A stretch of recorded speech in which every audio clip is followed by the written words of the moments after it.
Well, hello everyone. It's been a while, I know. I'm sort of on an extended fall holidays, I guess you could call that. It's not really a holiday. Unfortunately, I've had an injury, so I'm not going to be able to go back to work as quickly as I would normally. This should have been my second day back to work. It's going to be a few more weeks, probably. I didn't really want to get into that. Actually, I really sort of wanted to just say hello to everyone. It's kind of a fine pickle we've gotten ourselves into, isn't it? And by we, I mean that very loosely, of course. There are people responsible for various things, most of which are not any of us, myself or anyone watching this. It's obviously pretty disconcerting, everything that's happened. I've been able to manage fairly well because I'm sort of an essential business, and I offer a contactless service if necessary. So even when things were being locked down, I still had work to do, although now I'm injured. But obviously, there's a lot of nastiness going on. It's disquieting to see the way people are treating one another in the light of something such as this. And of course, there's all the ins and outs of where this really came from and how it really arose and who it really affects and what are the perverse incentives, to quote Brett Weinstein, involved in purporting to have the solutions to any of this and all of that sort of thing. Personal responsibility, the fact that life, really is not promised to anyone anyway in the first place, which is why I'm, here, because this is a place I enjoy. You can probably hear the creek. There's a nice waterfall in the background here. I sort of have this love-hate relationship. I've probably mentioned this before with the logging industry because while I hate to see, the terraforming that we're doing essentially with the logging, obviously I enjoy the products thereof, and it opens up a lot of areas to me that wouldn't be available otherwise. This particular area that I'm in now has not been logged for quite some time, so the roads are starting to degrade and it's starting to become, well, creek accepted, very quiet. There's nobody up here. I mean, I bring an inReach device so I could message my wife an SOS, for instance, if something were to happen to me up here, because there's nobody going to find me up here if something were to happen. As you can probably see by the hill behind me, it's in the waning hours of the afternoon now, so eventually I'll have to start making my way down the mountain. But I love the fact that there's nobody here. It's very quiet. Gives me time for introspection, to think about things, to analyze my priorities, and think about philosophical things and what's going on in the world today and all of that.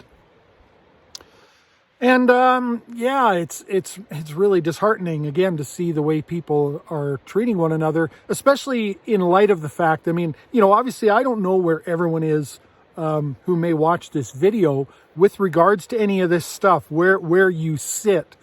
I would say it's pretty naive for someone to think that there is not some major moves being made by the global elite, for lack of a better term, and that there aren't people in political power and otherwise making use of a crisis, even if the crisis wasn't something that was laid out ahead of time.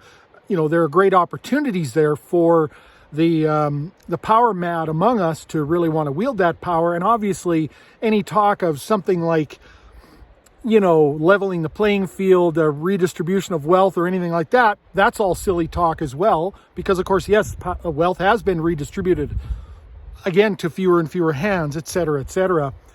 And of course, that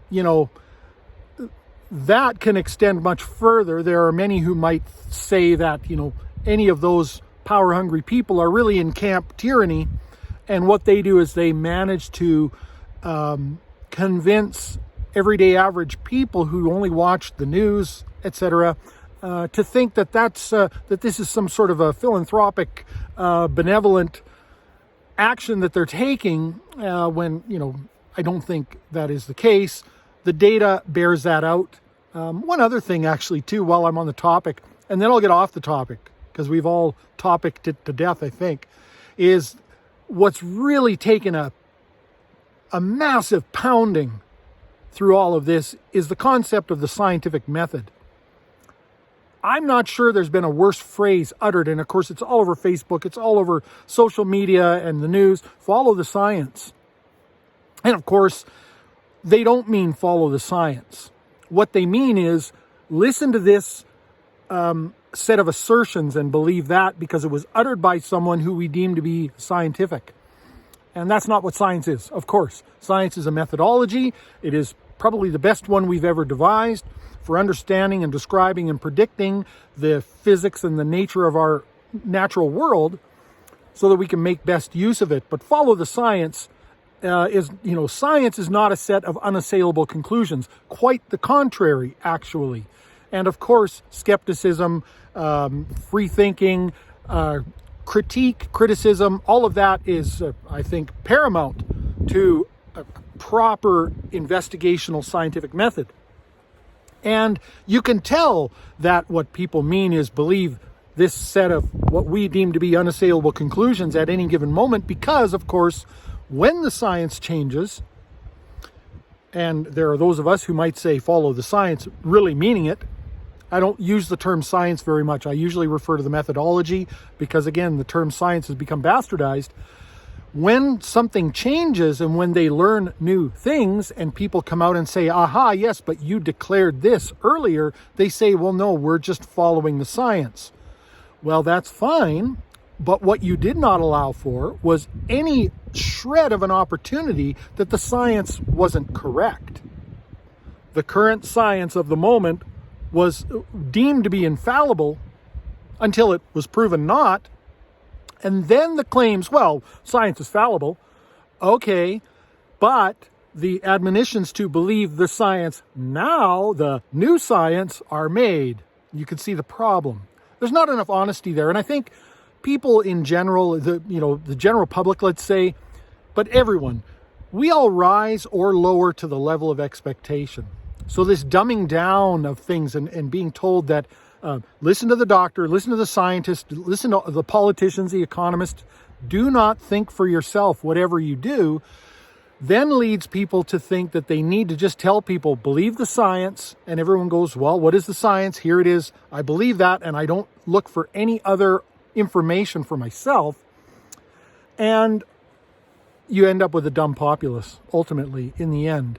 You don't end up with people who are arming themselves with the knowledge that should they find adequate evidence somewhere for something, and they learn how to discern good evidence from bad evidence, etc., that they can then keep one eye kind of squinted at the officials or the experts when they tell you to believe this set of what they would deem to be unassailable conclusions forever and ever, amen, until 3 months from now when we change. And then we're going to say, well, the science changes, Personal beef, but I think, in terms of the general everyday average citizen out there, when you do that, when you talk about the science like that, and then it becomes shown that the current science, what you thought was the science, is actually not true, yet you made these claims of certainty in the moment, people see that later on, it discredits science. And it ought not to, because of course, again, it's the greatest methodology we've ever designed, developed. It's very good, obviously, for interpreting our natural world, etc., etc. So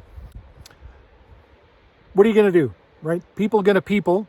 I've joked about this before, but it's becoming less of a joke, I think.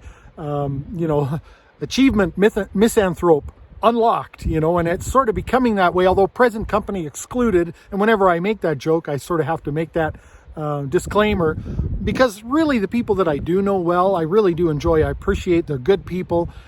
It's just when, obviously when you see the stories of people treating each other incredibly poorly, especially often based on narratives that don't hold water, based on an interpretation of someone's intent rather than, people seem to be almost completely incurious as to inquire to someone's intent when they say something, when they do something. They would rather just assume something and then go on full attack mode. So that's why I love it up here so much. It's funny, too, I was talking earlier about having a love-hate relationship with the logging industry. I had some issues this year with a couple of logging companies and just what they were doing with the roads and blockades and things like that, using a pre-existing road as a landing, which normally they'll make their own little landing. That's what I'm on right now. All of this space behind me is where, you know, a skidder might bring in some logs that were taken from off the hillside. It's steep as a cow's face in front of me here. And then a bucker would come and he would cut them to length and limb them up if they needed to be limbed, and get them ready for the loader, put them on a logging truck and cart them on out of here. But a lot of logging companies have been doing that right on the road. Of course, when you're doing that, especially with the heavier and heavier equipment that they use every year, these buncher fellers, these harvesting machines, they're heavy, the ground is wet, and so they just rut up the road. And you know, you might argue these roads are only here for the logging companies in the first place. They built them, yes, but it is still public land. And there actually are some hiking trails that you can access from up here. Days gone by, I used to see like a Honda Accord. You know, you clamber up here in your four-wheel drive thinking you're He-Man, and then there's a Honda Accord parked at the trailhead. You know, they can't get up here now, but it's partially because they've taken a road that was passable with a Honda Accord, and it's no longer passable with a Honda Accord. But anyway, I was on some websites, and there's a logging federation. I call it a forestry group, but really they're logging. You know, it's a society for the logging industry, and they have these very, very picturesque, very well curated website where they show all these pictures, but the pictures are all of virgin forests. Not virgin, I mean, they're not virgin anymore. All these areas have been logged at some point in the 30s, the 40s, the 50s, the 60s, you name it, and earlier, and more recent, of course. Very few, though, if any, photos of a cut block after, with all the, you know, the devastation, all the terraforming that's taken place. More than that, though, they make all these grand claims about being carbon neutral and zero waste. Well, I've been taking pictures all day of the waste, right? I mean, they're far from it. Again, these are the things that are put out there for the common person, and only someone who's never been out here would accept the claims.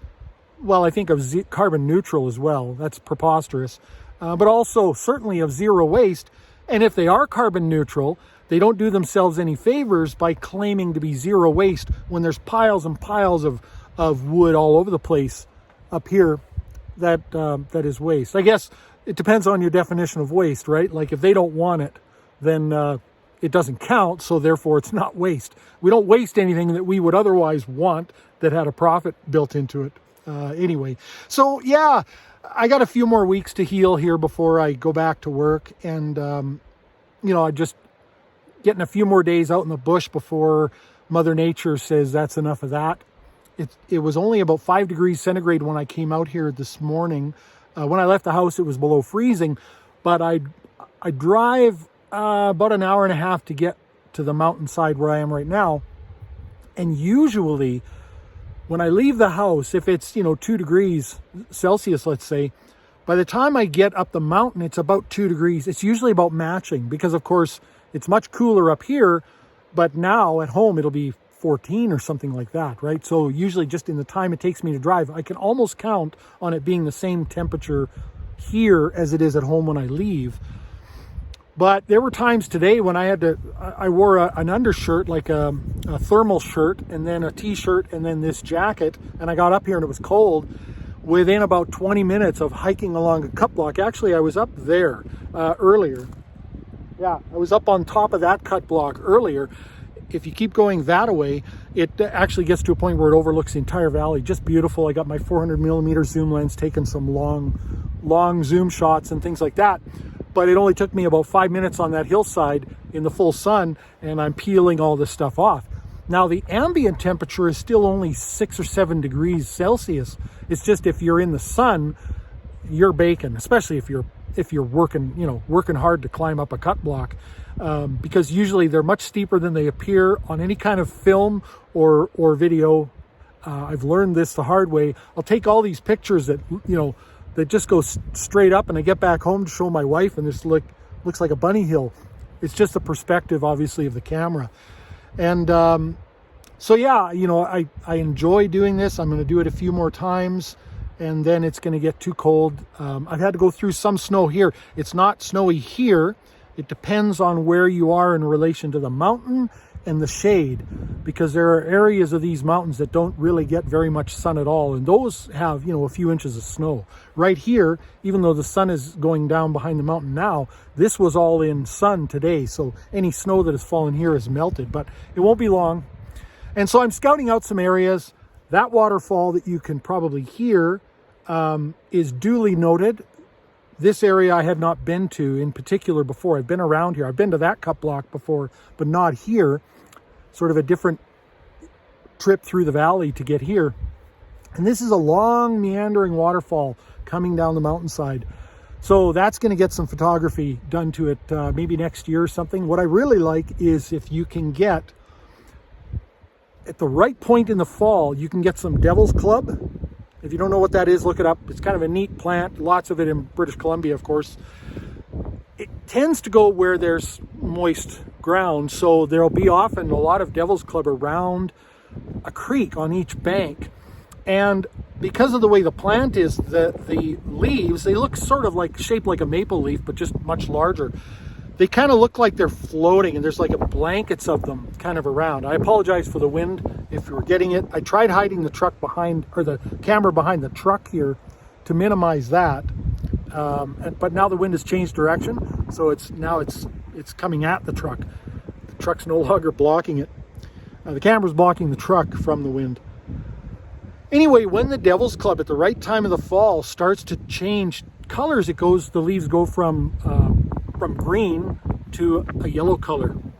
And it's quite a juxtaposition with the water coming down a creek, and it might be going over a bunch of, you know, dead trees and lumber and sticks and things that have fallen into the creek.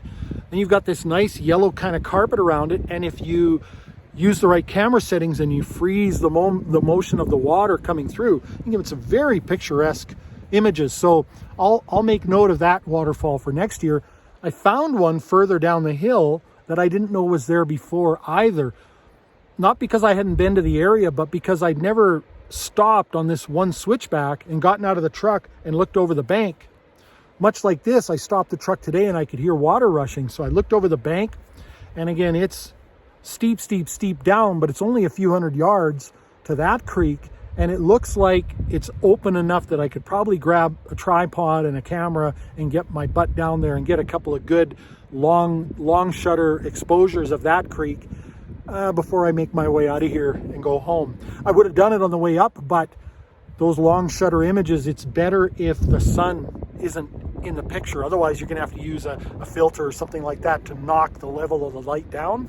I just prefer to do it in low light. I just like, mental note, on the way down the mountain when the sun is down, we'll stop back here and there'll be low enough light that I can increase the shutter time to get myself a good photograph. So anyway, if nothing else, by way of a greeting to everyone here who's still subscribed and gives a shit, you know, best wishes to everyone, of course, and you know, hopefully at some point we can get back to arguing about whatever it is we argue about. Anyway, thanks for watching. Have a great day.